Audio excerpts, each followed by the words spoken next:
曾經有人問過我啊，嗱，為數都唔少，好多人問我，佢係問咩呢？佢話：駱師傅啊，究竟咧有冇辦法可以根據一個人嘅年月日時去算到一個人幾時壽終正寢？嗱，問題好簡單嘅啫，大家又想唔想知道我點答佢呢？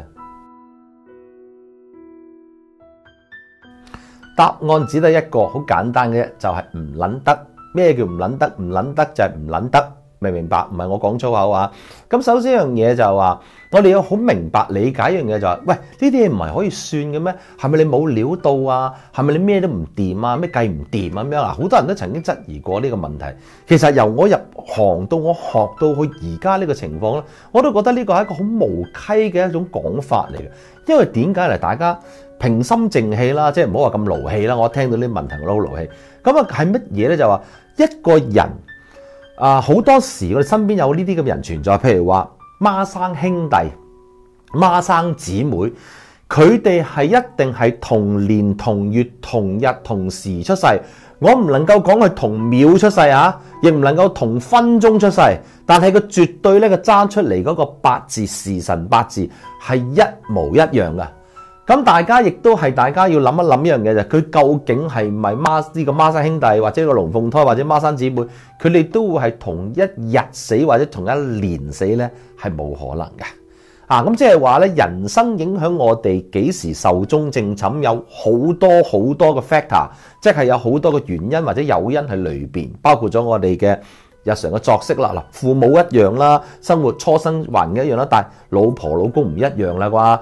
學識唔一樣啦啩，身邊嘅朋友唔一樣啦，甚至乎後期住嘅屋嘅家宅嘅問題影響唔一樣啦。咁所以咧，身邊好多嘅嘢咧，一路影響緊我哋幾時壽終正寢噶。我頭先講啦，生活嘅作息啦，食物嘅習慣啦，每一人嘅喜好唔同咧，都會影響緊嘅，喜怒哀樂都影響緊。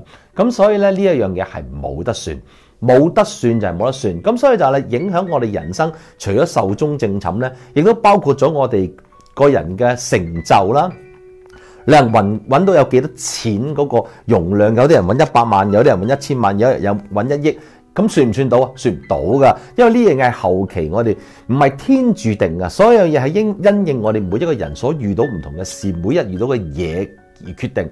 而呢樣嘢決定嘅嘢，亦都有時會在於喺我哋嘅心裏邊，即係話咩呢？譬如我今日要食豬扒飯。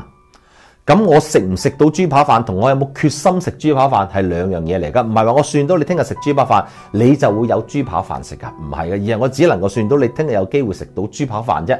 如果今日去到嘅地方都冇出現豬扒飯呢樣嘢呢，你可以行到10間，行到20間，行多30間，總會揾到一間豬扒飯食。但係有啲人就去到3間5間就覺得冇啦，覺得呢個係命中注定我冇得食啦，佢就唔食啦，咁佢只能夠去認命嘅啫。咁所以咧，壽終正寢呢4個字咧，都係睇你決唔決定認唔認命，去唔去醫呢個病，或者會唔會去面對呢個意外嘅啫。